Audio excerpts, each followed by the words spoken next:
الله من الشيطان الرجيم. بسم الله الرحمن الرحيم. الحمد لله رب العالمين، والصلاة والسلام على أشرف المرسلين سيدنا محمد وعلى آله وصحبه أجمعين. maalin kasta oo axad ah waxaan global box aan idinkaga soo tabin doonaa kitaabka addaa'u waddawaa uu qoray al-imaam ibn al-qayyim al-jawziya. marka kitaabkan dad fara badan oo mujtamaceena ka tirsan wuxuu ka saacidi doonaa waxyaabo badan ay u baahan yihiin, maxaa yeelay dad fara badan oo anaga naga mid ah yacni way bukaan way jiran yihiin, dadka qaarkood akhlaaqiyan ay u jiran yihiin oo mataqaana waxyaabo qaarkood ay dhagta ay ku noqdeen ay ku dhagan yihiin sida sigaarkii oo kale, qamrigii oo kale, daragaskii oo kale. marka waxay rabaan inay ka daaboobaan. dadka qaarkood waa dad xanuunsan, waxay rabaan mataqaana maalin kasta dhakhtarkii aaditaankiisa dib ayay ku noqotay, marka waxay doonayaan min allahi inay ka helaan shifaa oo sariic oo degdeg ah. marka dadkaasoo idil kitaabkan wuxuu u yahay mid kheyrkooda uu ku jiro. marka biidn illaahi alkariim maalin kasta oo axad ah ayaan kasoo tabin doonaa mataqaanaa tv-ga. hadda waxaan bilaabaynaa kitaabkii oo ibn al-qayyim al-jawziya iska leh, magaciisna waxaa la yidhaahdaa addaa'u waddawaa. addaa'u waddawaa ayaa la yidhaahdaa. wuxuu kaloo leeyahay kitaabkan magac labaad, magaciisa labaad waxaa waaye aljawaabu alkaafi liman sa'ala can addawaa ashaafi, yacni waxa waaye jawaabtii ku filnayd ninkii weydiiyey mataqaanaa ninkii weydiiyey dawada oo mataqaanaa wax caafinaysay, ninkii soo weydiiyey jawaabtii ku filnayd oo kaafinaysay. jawaabtan hadduu helo su-aal kale ma qabaayo, jawaabtana ku filan. marka labadan magac kitaabkan suuqyada wuu ku yaalaa. qaarkood waxaa ku qoran addaa'u waddawaa, qaarkoodna waxaa ku qoran mataqaanaa aljawaabu alkaafi liman sa'ala can addawaa ashaafi. marka labadan magacbo waa halkii kitaab, hal sheekh ayaa iska leh, laakiin magaciyaa kala duwan. بسم الله الرحمن الرحيم وبه نستعين. بسم الله الرحمن الرحيم. إلهي اسمك يسا أنا وكال ميسانينو أيام بلا بينا شيخ سيداس أيويري عليه الرحمن نحريست قد أحانيت متى خلائق ديسو ونحريسنا يأدونك الحديثة. الرحيم عليه نحريست قار أحانيت مسلمين تا يوم القيامة ونحريسنا. وبه نستعين إمامك بحويري علىها أيام ككالمة البيناه oo mataqaanaa alahaasi qeyrkiisa waxba ma warsan mayno. alahaasi kaalmo dalabkeena waxaan ku gaar yeelaynaa alahaasi oo kaliya. marka sida oo aan sheegnay cinwaankii kitaabka sida laga fahmi karay ilaan laba magac uu lahaa addaa'u waddawaa iyo aljawaabu alkaafi liman sa'ala can aldawaa ashaafi. marka cinwaanka labaad waxaa laga fahmayaa shiiqa kitaabkan markuu qoraayo uu alifayay isagoo intuu meel fariistay dadka muslimiinta kitaab anfacaya qor sidaasoo kale kuma aysan soo dhicin oo sidaa kuma imaanin kitaabka. kitaabka wuxuu ahaa su-aal ayaa la soo weydiiyey, su-aashii la weydiiyey ayuu ka jawaabayay sheekha. marka sheekha su-aasha qaabka loo soo weydiiyey waxay ahayd sida tan. hadda kitaabkan bilaabaynaa, su-aashiina ayuu ku bilaabay. maa taquulu, ninkii soo qoray warqadda wuxuu yidhi maa taquulu assaadatu alculamaa, culammadii sharafta lahayd maxay tiri a'immatu ddiini, diinka imaamyadiisa maxay ka yidhaahdeen radia allaahu canhum ajmaciina fii rajulin nin maxay ka yidhaahdeen ninkaasoo ubtuliya bibaliyatin, dhibaato lagu ibtileeyay. yacni balaayada maxaa waaye musiibo yani ma uusan sheegin musiibadan ma carab dhabin. musiibadaasi waxay noqon kartaa musiibo badani ah, waxay noqon kartaa musiibo akhlaaqi ah. marka waxaa laga yaabaa shiiqa inuu yaqaanay ninkan dhibaatada haystan uu ogaa, kadib ninkii su-aasha shiiqa inuu weydiiyey waxaalkiisna uu ka warqabay. saasaa laga yaabaa inuusan u sheegin. waxaa kaloo laga yaabaa inuusanba sheegin oo mataqaanaa uu ku gaabsaday keliya nin dhibaataysanaan ahay oo mataqaanaa dhibaatadan oo ilaah xaggiisii laga mataqaanaa musaa'ib lagu riday. marka waxaan doonayaa ninkaasi inaad u jawaabtaan. fii rajulin maxay ka dhahayaan culammada ubtuliya bibaliyatin, mataqaanaa musiibo lagu ibtileeyay, wa calimana ogaaday annahaa in istamarat bihi, hadday musiibadaasi daa'imto afsadat calayhi, inay ka fasahaadinayso dunyaahu wa aakhirata, adduunyadiisa iyo aakhiradiisa ayay ka fasahaadinayso. saasna wuu ogaaday. muxuu suubin ninkaas maxaa ka dhehaysaa waqad ijtahada. ninkaas haddana markii musiibada ay ku dhacday meel iskama fadhiisan, muxuu suubiyey waqad ijtahada wuxuu ku dadaalay fii dafcihaa can nafsihi musiibadaasi inuu naftiisa uu ka difaaco bikulli ariiqin ariiq la arko yacni meel ma fariisan wuxuu raadinayaa mar kastaba dawa ayuu raadinaya haddaba famaa yasdaadu ma ziyaasan raadinta waxa uu raadinaya ma ziyaasan kama ziyaasan ilaa tawaqudan wa shiddatan yacni mataqaanaa sii darnaansho wuu sii darnaaday markaasuu sii kacay oo markuu uu yidhaahdaba isdaweey waxa waaye naftiisa markaasay sii darnaataa hadda anaga tan waxaa noogu filan dadka oo waxyaabaha oo daragiska qaato kale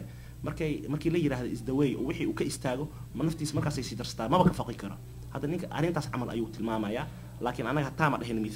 misaal ahaan kaliyaan usoo qaatay fama alxiilatu fii dafciha haddaba waxaas culumada idinkaa idin weydiinaya ninkan xiilada oo musiibadan iskaga difaaci kara maxay tahay aniga waan daalay uu leeyahay wama ariiqu ilaa kashfiha faydideeda oo musiibadan la iska feedo dariiqii loo qaadi lahaa muxuu yahay muxuu yidhi raxima allaahu allaha u kaalmeeyo man acaana mubtalan ninkii nin la dhibaateeyey oo masaa'ib lagu riday ninkii u kaalmeeyo isna allaha u kaalmeeyo wallaahu ilaahi fii cawni alcabdi addoonka kaalmadiisa u ahaaday maa kaana alcabdu addoonka intuu fii cawni akhiihi walaalkiisa intuu u kaalmaynayo marka waxa waaye wuxuu xusuusinayaa sheekii ilaa ninka su-aasha soo weydiiyey inuusan waxaan dhayalsan uu rabaa sheekha uu yani arrinta way adag tahay serious waaye kaalmaan u baahanahay maanta haddaad ii kaalmaysa adina ilaaha kuu kaalmaynayo sheekhow haddaba aftuunaa haddaa culamo tihiin noo jawaaba raximakum allahu tacaala allaha idin naxariiste faajaaba shaykhu sheekii wuu jawaabay sheekii alimaamu imaamka ahaa sheekii alcaalimu caalimka ahaa sheekhulislaamina ahaa mufti lmuslimiina muslimiinta muftigoodii ahaa shamsuddiini marka waxa waaye shamsuddiin naanaystiisana ahayd abu cabdullaahina kunyadiisii ahayd magaciisana waxaa la dhihi jiray maxamed ibna abi bakar mataqaanaa ayuub mataqaanaa magaciisa saddexan sidaasoo ahaa maxamed ibna abi bakar ayuub imaamu almadrasati aljawziya madrasadii oo mataqaana loogu magacdaray aljawziya loogu magacdaray mataqaanaa imaamkeedina ahaa marka ibnulqayim wuxuu caan ku yahay ibnulqayim oo caan ku yahay ibnuqayim aljawziya oo caan ku yahay waxa waaye ibnuqayim aljawziya madrasadan intuu isaga imaamka ka noqon waxaa imaamka ahaa aabihiis ayaa imaamka ahaa aabihiis markuu geeriyooday isagaa markaa mataqaanaa qabsaday oo meeshii maamulkeeda la wareegay duruus ka bixin jiray marka caan wuxuu ku noqday qayimna waxaa la yidhaahdaa ninka maamulaha ah oo madrasada maamulaayo marka ninkii madrasada maamulayay madrasadii magaceeda uu ahaa aljawziya ninkii maamulayay wiilkeedina ahaa raximahu llahu tacaala allaha u raxmada sheekii wuu jawaabay muxuu yidhi alxamdu lilah amaa bacdu marka ilaaha mahad iskalou yidhi intaas dabadeed qofka muslimka waxaa laga doonayaa markii mataqaanaa wax uu bilaabaayo markii wax uu sheegaayo sida hadda aan soo aragnay oo kale in mataqaanaa warqadiisa qoraalkeeda inuu ku bilaabo hadalkiisa inuu ku bilowdo bismi illaahi raxmaani raxiim inuu ku bilowdo alxamdu lilaahi rabbi alcaalamiin sidaas ayaa sunnada ah kow arrintaasi maxay ma loo suubinaya laba arrin sababtooda loo suubiyaa mataqaanaa arrinta koowaad waxaa waaye dayasho ilaahay lagu dayanayo ilaahay kitaabkiisa wuxuu ku bilowday bisimkii ilaahay uu ku bilowday kadib wuxuu ku xijiyey xamdigii uu ku xijiyey taa markaa dayashadaasi waa dayasho wanaagsan ilaaha lagu dayday kitaabkiisa lagu dayday tan labaad dayasho oo rasuulullaahi maxamed lagu dayanayo isna sidaas ayuu ahaa oo sidaas ayuu suubin jiray waxa waaye mataqaanaa ilaahay bisimka ayuu ku bilaabi jiray xamdiga ilaahay ayuu waxaan kaloo jirto inuu soo arooray rasuulka ilaahay xadiis uu ku yidhi ninkii mataqaanaa amar kasta oo muhim ah oo bismi illahi raxmaan raxiim aan lagu bilaabanin wuxuu noqonayaa mid faa'iida la-aan ah iyo amar kasta oo muhim ah riwaayo kalena waxay tiri amar kasta oo muhim ah aan lagu bilaabanin mataqaana alxamdu lilah wuxuu noqonayaa isne mataqaana mid oo dabajaran oo qiimo aanan lahayn marka ku camalfal axaadiistaas lagu camalfalaayo iyo dayasho ilaahay iyo rasuulkiisa lagu dayanaayo waxaa sunno ah in qofka hadalkiisa uu ku bilowdo sida sheekhu uu suubiyey bismi illahi raxmaani raxiim alxamdu lilaahi rabbi alcaalamiin amaa bacdu wuxuu yidhi markaas kadib intaa dabadeed faqad habata waxaa sugnaaday jawaabtii ayuu bilaabay faqad habata waxaa sugnaaday fii saxiixi albukhaariyi saxiix albukhaari waxaa ku sugnaaday min xadiidi abi hurayrata radia allahu canhu can الnabiyi sala allahu calayhi wasalam annahu qaala inuu yidhi maa anzala allahu daa'an ilaahay ma soo dejinin cudur ilaa anzala allahu lahu shifaa'an ilaahay haddii cudur uu soo dejiyey ilaahay wuxuu u soo dejiyey fiyoobi ama dawo ayuu u soo dejiyey wa fii saxiixi muslim isna waxaa ku sugnaaday min xadiidi jaabir bni cabdillaahi qaala inuu yidhi qaala rasuulu llahi sala allahu calayhi wasalam rasuulka ilaahay wuxuu yidhi likulli daa'in dawaa'un عذر كستبو وحو ليهي متقانا دواء أيو ليهي فإذا أصيب داء الداء عذر فإذا أصيب دواء الداء عذر كدودي سهدي لهله ولا أصيبه برأ روحي جرنا ورستا بإذن الله تعالى إلهي إذن كيسا. وفي مسند الإمام أحمد من حديث أسامة بن شريك وحال وريه عن النبي صلى الله عليه وسلم نبي إلهي وحك وريه قال إنه يري إن الله إلهي لم ينزل داء إلهي عذر مسود الجن إلا أنزل له شفاء حدو عذر أسود الجيين إلهي وحو أسود الجيين متقنا الدواء أي أسود الجيين علمه وحاقرنا الدواء داسي من علمه وجاهله وحجاهل كأه الدواء داسي من جاهله marka waxa waa cudur ma jiro ilaahay uu soo dajiyay illa dawadiisna uu soo dajiyay marka waxa waaye hatta cudurku uu adag maanta adduunyada jiro oo AIDS-kii ah ilaahay wuxuu leeyahay dawa ayuu leeyahay marka dadka inay helaan dawadaasina waxa waa qadarkeeda ayay leedahay maalinta ilaahay uu qadaro ayay helayaan laakiin dawada way jirtaa wa fi lafzi kale waxa ku sugnaaday inna allaha ilaahi lam yada' da'an ilaahay cudur ma uusan soo dajin إلا وضع له شفاء إلهي هذا عذر وسود الجيي وحوسود الجيي دوديسنا وسود الجيي أو أما كلا وحود هاي الشفاء أو أما كلا وحود هاي الدواء عذر إلهي مسود الجن إلا في يوديس وسود الجيي أما كلا دوديس وسود الجيي سيدا سؤال إلا داء واحدا هل عذر مو يعني مركا هل كاس عذر وامحي الصحابة رسولك إلهي ويدين وحيدهن قالوا يا رسول الله رسولك إله يوم ما هو عذر كاسم حواي ودواء أنا الله هاي ما قالوا وحوير الهرم دقني ما ديواي qofka insaanka ah waxa marka hore waa cunug yar kadib wuxuu noqonayaa mataqaana qof dhexdhexaad ah kadib wuu gaboobaya waxa sunnatullaahi fil kown ilaahi mataqaana sunnadiisi waaye qof adduunyada inuu soo baaqi ku ahaanay taa wax cilin kara ma laha laakiin wixii ka soo haray cudurkaas oo duqnimada iyo dhimashada wixii ka soo haray dawa ay leeyihiin قال الترمذي وحو يري هذا حديث صحيح حديث صحيح هو marka ahadiistan maxay nagu baraarujinayaan yani qofka bini aadamka haduu xanuunsan inuu safandhin waa inuu isdaweeyaa maxaa yeelay cudur ma jiro illa dawadiis ilaahi uu soo dajiyay wa hada ya'um marka wuxuu leeyahay dawadan rasuulka ilaahi uu sheegay cudurro qaarkood maya cudurro qaarkood ma aha cudurro oo dhan waxay doonaan ha noqdaan marka sheekhi isaga yiri sheekh matqaana ibn qayyim al-jawziyya wuxuu yiri wa hada ya'um adwa al-qalb wal-ruh wal-badan wa adwiyatiha waxay matqaana dawada ilaahi uu soo dajiyay oo matqaana waxay kulminayaan qalbiga mataqaana cuduradiisa والروح marka wahada ya'um wuxuu ula jeedaa ilaan anaga maxaan soo sheegnay ilaahi cudur ma soo dajin illa wuxuu soo dajiyay dawadiisa uu soo dajiyay marka cudurkaas iyo dawadiisi ilaahi uu soo dajiyay waa caam wax walba soo galay cudurada idil waaye wax alla wixii dawo oo cuduradaas ilaahi uu soo dajiyayna mataqaana wixii dawo uu noqon lahaa uu soo dajiyay kala bixin ma laha wahada ya'um wuxuu camimaaya mataqaana cuduradaas iyo dawooyinkaas waxay camimayaan adwaa alqalbi ko cudurada ku dhaco mataqaana qalbiga والروح عذرada ku dhacdo ruuxda والبدن cudurada ku dhacaan jirka iyo adwiyatiha iyo dawooyinkood kulli way soo wada galayeen kama baxsana وقد جعل النبي صلى الله عليه وسلم dad fara badan waxay moodaan waxa xanuunsada inay tahay korka kaliya inuu xanuunsada korka kaliya ma aha qofku waxa laga yaabaa korkiisa waxna inuusan qabin wuu fiyo yahay hadii dhaqtar la geeyo si kas hadii loo baaro mataqaana wuu fiyo yahay la leeyahay laakiin meesha mata uu ka jiran yahay waa maxay waxa laga yaabaa inuu ka jiran yahay qalbiga waxa laga yaabaa inuu ka jiran yahay ruuxda marka arintaas hadii ruuxda iyo haduu ka xanuunsado mataqaana dhaqtar wax u tari maayo marka diinka waa inuu soo laabtaa markaas waqad ja'ala an-nabiy sallallahu alayhi wa sallam nabi ilaahi wuxuu ka yeelay al-jahla mataqaana cudurki mataqaana jahligi daa'an cuduro ka yeelay waa waja'ala dawaahu mataqaana dawadiisna wuxuu ka dhigay su'aal al-'ilm su'aal al-ulama mataqaana culimada oo la weydiyo rasuulka ilaahi marka wuxuu rabaa inuu ku tuso mataqaana cuduradii uu sheegay uu misaal ku siinaya dadka qaarkood waxa laga yaabaa jahligan oo caadiga hadda aqoon la'aanta inaysan cudur u arkin laakiin sida dhabta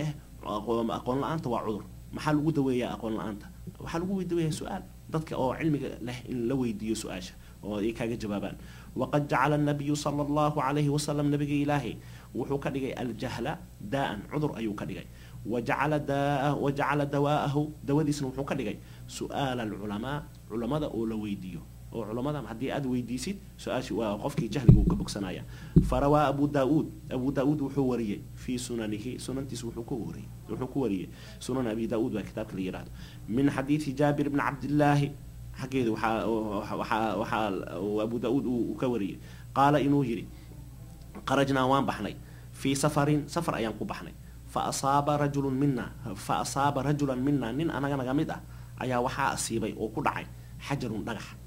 فشجه في رأسه مدحيسة أيو دلاعي وو دقري ثم وو دقري نيكي وو سيحدي ثم احتلم markuu seexday hurdada dhexdeedii ayuu ku janaabooday ihtalama macnaheedu waxa waay wuu janaabooday marka wuxuu u baxday qubays fasala asxaabtiisa fasala wuxuu weydiiyay ninkii asxaabtiisa markaas la socotay wuxuu weydiiyay uma taqaana wuu weydiiyay oo faqaala wuxuu yiri hal tajiduna li rukhsa dad yahu rukhsa yani fasax ma helaya fi tayammumi inaan gabagabeysto waad u jeedaan waan taqramay madaxayga wuu furan yahay marka waxaan doonayaa inaan mataqaana gabagabeysto ruqsa hadda ma liga helaya bal quraanka ee fiiriya ahadiith rasuulka ilaahay inta iga taqaanan ee fiiriya marka ninka wuu saxsanaa sidaas laga doonaya qofka tuu wax garanaynin isaga inuu wax iska soo bid dadka culimada inuu weydiiyo laakiin dadkii la weydiiyay iyagoo aanan garanaynin ayay jawaabeen oo maxay soo biyeen waa kan waxay yiraahdeen ma najidu laka ruqsa wax ruqsa kuma helayno wa anta taqdiru ala alma wad awooda biyo inaad isticmaashid biyihiina waan haysanaa biyana way yaalaan adina waad awoodaa biyaha isticmaal si kale kuma cibaadeysan kartid sidaasay ku yiraahdeen faqtasala ninkii wuu qubaystay famaata wuuna dhintay falamma qadimna ala an-nabiy sallallahu alayhi wa sallam nabiga ilaahi markaan u soo galnay ukhbira bidalika arinkaas loo sheegay faqaala markaas wuxuu yiri qatalu way dileen way qaldameen yani dadkan wax ma garanaynin ay wax aanan garanaynin waxay iska dhigeen inay yaqaanaan durbadii hore ka jawaabeen ninkii way dileen qatalahumullah marka arintan ma sahlana الله دلو رسولك إلهي وهبار مرك هبار كان محاوي رجعن قلت أي كود عين قلت كاس أي كود عين مرلبات إني سن كود عين أيا لو قد جايا وحال يري قتلهم الله يدين دلو واد الشيء محايا لي رسولك إلهي دعاء ديسا هدو مر إلهي رسولك إلهي جمعه وقاد مسكين يا الله ويراد مرك دعاء ده نقول هدو صوبي ولا جا أجيب كلام مرك تذكر صحابة ويوجي رسول الله مستجاب الدعوة ينوها والدعوة دي سمرنا أن الردينين مرك وحاول ويكبق جرين قتلهم قتل يعني كلمة داس كلمة وين وحي كجا حنتها قفك إن لقبت إن لحيره قفك وحي كجا حنتها إن ما تقانا لقبته لجناحه أو ما تقانا عن شور لصاره تاسي كجا سي حنتها مركب وحوده رسولك إلهي قتلوه ويدلين قتلهم الله أله دلو ألا سألوا مي ويديان وده ألا سألوا مي ويديان إذا لم يعلموا حديث وحوجين وحي سنجرنين مي ويديان تاسا قفلا فإنما شفاء العي جهلك دوديسة السؤال سهل جهل جد واحد دوّة حتى واحد هذا قرنين إنا واحد ويديسي محي ويدين وين محي ودق محاكينا محاجر حديثا قرنين محي إسكا قرنين إنا يقانان وكلا ما كسادر تيري دتك قفك وحالة دونا يهدو واحد علمي وصن ولهين وصن قرنين إنه متقانا وصن كو دقدقين خاصة واحد هدو يهي شرعي هدو يهي محايا واحد الله هدو كو قلدمه واحد الله وحي دنبي كيماده والو قبسنايا حتى إسكا حتى وحنا هديسا كإيمانين وحالو راعانا يا علمي لأن تصوحت لي ومسؤولية درو علمي لأن تقوحت لي أيالو عقابة يهدي وحكا ليسا كإيماني إنما كان يكفيه وحكافينا يويرين كاسي أو لنتي أن يتيمم إنه جبيستو أو يعصر أوحره أو أمكلا يعصب أوحره اسكو معنا واي على جرحه داو عيسى خرقة إنه كحره علن إنه كحره أما مرة إنه كحره تاسا كافسي مركا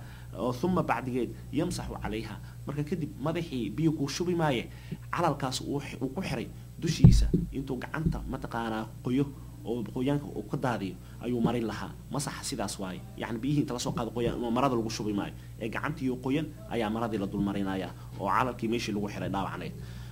ويغسل كدبن ودقه سائر جسده كركيس وحي سو هري ودقه فاخبره وحو شيغي ان الجهل marka xadiidkan hadalkan intaan dambe waxa waa hadalkii sheeqa mataqaan ibn qayyim al-jawziyyi hadalkiisi waay wuxuu yiri fa akhbara rasuulka ilaahi wuxuu sheegay xadiidkan wuxuu ku sheegay an al-jahla jahliga daa'un inuu yahay wa anna shifaahu matana fi yawbidiisa ama jahligaasi mataqaan dawadiisna as-su'aalu inay tahay sahal su'aal waay qofka hadaan wax garanaynin ina weydiisi فاسألوا أهل الذكر القرآن كان محيري فاسألوا أهل الذكر إن كنتم لا تعلمون إلهي متقانا ورسولك إلهي وحو معاني ذا أحاديثة وككينا يا قرآنك إلهي أيوك كينا يا مك أحاديثة وحي فسريسا قرآنك إلهي فسريسا وقد أخبر سبحانه إلهي وشاقي عن القرآن قرآنك حقي سوحو كشاقي أنه شفاء إنويه إلى هذا محان رادين نكي وحو ويدي دوس ويدي سماها إلى هذا كومر كهر وحو وشاقي عذر إلهي وسود جي مجرته إلا عذر كاسي دواء يوليه تاسو شيء marka dawadii aaway marka ninkii wuxuu doonayaa dawadii inuu arko markaas wuxuu dhahay ilaahi wuxuu sheegay quraankan kariimka ah oo na dhaxyaalo aan haysano habeen iyo maalin aan akhrisano waa dawo isagaaba daba ilaaha noo sheegay faqaala tacaala ilaahi wuxuu yidhi walow jacalnaahu qur'aanan acjamiyan haddaan ka dhigi lahayn qur'aankii oo aan rasuulullaahi maxamed aan kusoo dejinay haddaan ka dhigi lahayn acjami midaan fasiix ahayn oo luqo kale ku yimid haddaan ka dhigi lahayn laqaaluu waxay dhihi lahaayeen kuwaan mushrikiin carab oo hadda dalbanaayo in qur'aanka luqad kale lagu soo dejiyo waxay dhihi lahaayeen lowlaa fusilat aayaatuhu qur'aanka aayaadka haddii la caddayn lahaa maxaa yeelay marka meeshan waxaa kaaga cad oo haddaba aayadda inuu caddaynaysaa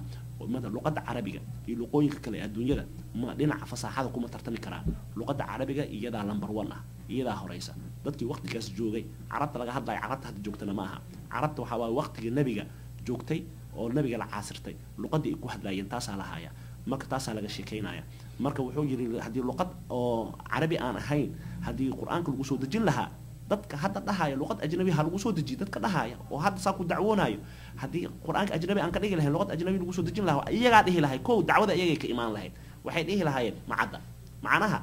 taa marka muxuu kuu sheegayaa ilaahay wuxuu kugu sheegayaa sida luqadda carabiga wax loogu caddayn karo luqooyinka kale insaan loogu caddayn karin oo luqadda carabiga caddaynta dhinaceeda inay iyada ay ku horeyso saasuu sheegaya marka saa darteeda waxaan carabi ahayn ma noqonaayo mataqaanaa qur-aan ma noqonaayo waxay dhihi lahaayeen gaaladii lowlaa fusilat aayaatuhu haddii la dhihi lahaa kow halkaas arrin way keeni lahaayeen aayaadkiisi ma cadda si fiican uma cadda luqadda ajnabiga haddii lagu soo dejin lahaa saasay dhihi lahaayeen waxay kaloo dhihi lahaayeen acjamiyun yacni qur-aankii la soo dejiyey macjami muu ahaanaya ولسان الذي أنزل عليه نينك الوصول الدجية كوركيسنا عربي مو نقولنا معقول ميا وعرب طلعت أفكار نقول هذا لاين أف أجنبي واي ساسي إيه لهاي مركا إلهي وحول هاي قل وحاضر هذا رسول الله محمد هو قرآنك هدى هنون إيه وشفاء إيه ومتقانا دو لوضع بوحوية هاي للذين كوي آمنوا إلهي رسولك سرمية يوم الآخر الرمية كواس وحوية هاي يوكو دابو وايان سيد العلنتان قاعد مشركين عرب اي سوبينايان وسؤاشي اي سو العلينايان iyo xujooyinka ay keenayaan uma baahana hadii quraankaas ay akhriyaan ay ku fakaraan ay ku tadabburaan wax alla wixii shaki ee reeb oo qulubtooda yaan qulubtii ka jiraan yihiin ma fi qulubihim marad sidaas waay ilaahi wuxuu tilmaamayaa qulubtii ka jiraan yihiin dadka muslimiinta mu'miniinta ah waxa shakiga ayaga ku jiro maba ku dhacay maxaa yeelay quraanka ilaaha daaweynay quraanka ilaaha hanuuninay oo hanuun u ah quraanka ilaahay weyn ku daawooyaan shakiga ay qabaan iyo su'aalaha ay qabaan dadka mu'miniinta ma qabaayaan sidaas marka ilaahay muxuu noogu sheegay aayadan quraanka inuu yahay hanuun dadka mu'miniinta inuu hanuun yahay laba inuu yahay fiyoobi inuu yahay mataqaana inuu dawo uu yahay dawo muxuu ka yahay wax walba cudur kasta waay cudurkaas ha noqdo cudurkii mataqaana qulubta ku dhacay sida shakigii reebkii ama cudurta mataqaana ruuxda ku dhaco ama cudurta jirka cudurada mataqaana jirka ku dhaco waxay doonaan ha ahaadaan quraanka mataqaana wuxuu u yahay dawo sidaas uu yiri maadaama quraanka dawo waay uu yiri ilaahi quraanka dawo waay ilaahi wax qaala tacaala wa qaala subhanahu ta'ala ilaahi wuxuu kaloo yiri aayad kale wuxuu ku dhahay wanunazzilu waan soo dejinay ma huwa shifaa'un wax dawa ah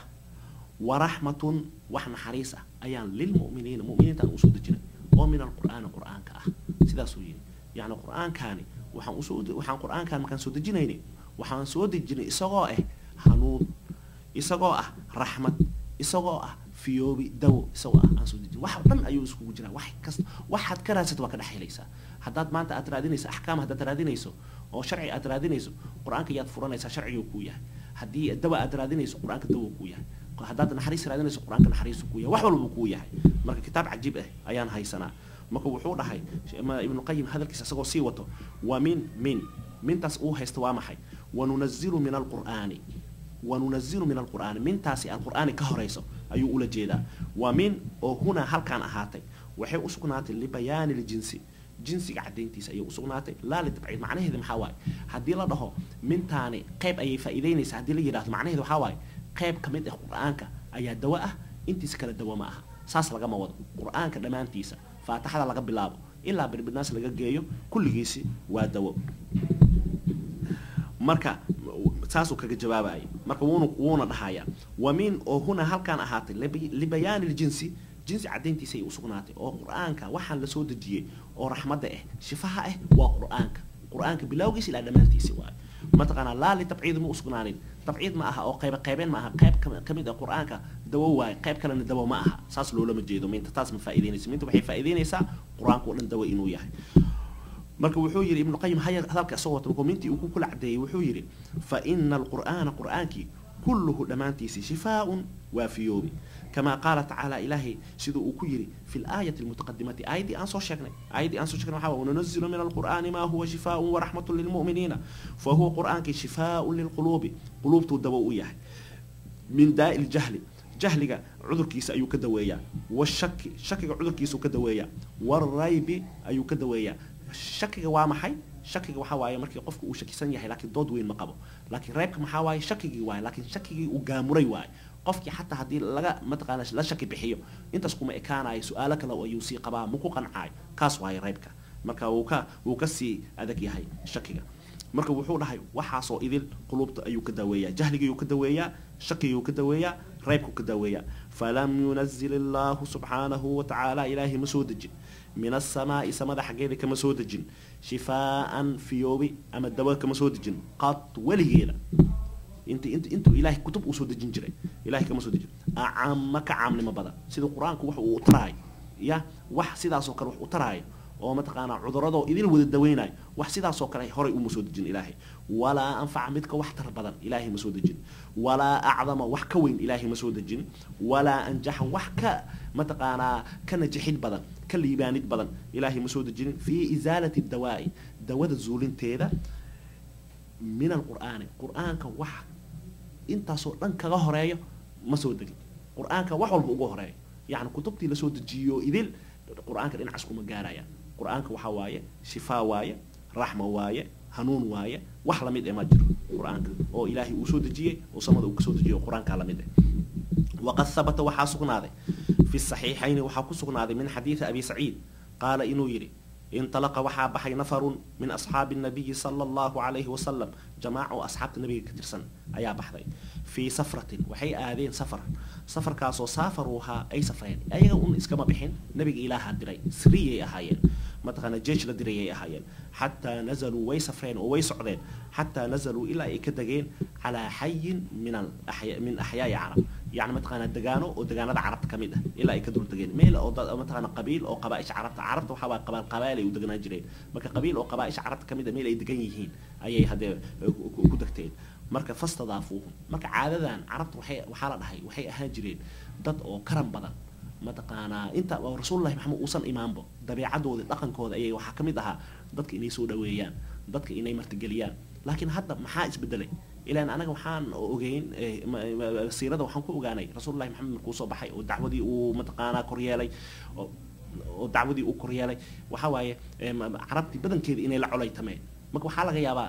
soo dhaweyn la'aantaas inay dhankaas ay ka socdo marka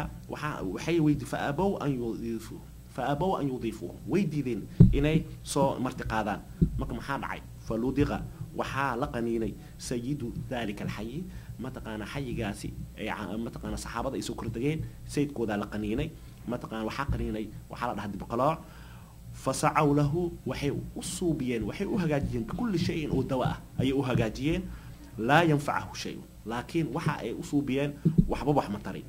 وحا أي أصوبيين وحا أتري ملها مك فقال بعضهم قاركود وحي يراهدين لو أتيتم هؤلاء رهط حداد جماعة oo nasoo dul tagtay caawa hadaad u tagtaan ka waran alladina kuwaasoo nazalu soo dagay la'allahu xamudan an yakuna inda ba'dihim shay'un inuu agtoodi uu ahaaday wax dawaa inay mid iyaga kamid ah inuu wax dawaa uu wato ilaa dadka safar ay yihiin wax una la iska sii qaataa marka wax dawaa midkood inuu hayaa suurtagal ah dadka noo taga wax noo soo weydiiya faatawhu way u yimaadeen faqaalu waxay yiraahdeen yaa ayuha rahtu jamaacadaanay إن سيدنا سيد كينا لدغ والا قنينة وسعينا له بكل شيء وحول بوا أصوبنا والدواء لا ينفعه شيء وحمترين مركم حاد عي فهل عند أحد منكم ما تقانا مد إذنك مدأ أكتيس من شيء والدواء ما تقانا ما هذا فقال بعضهم قال كود مركب وحير هذين نعم هل نواي والله ينقل دارتي إني لا أرقي أنا جوان طفايو يري ولكن وحيري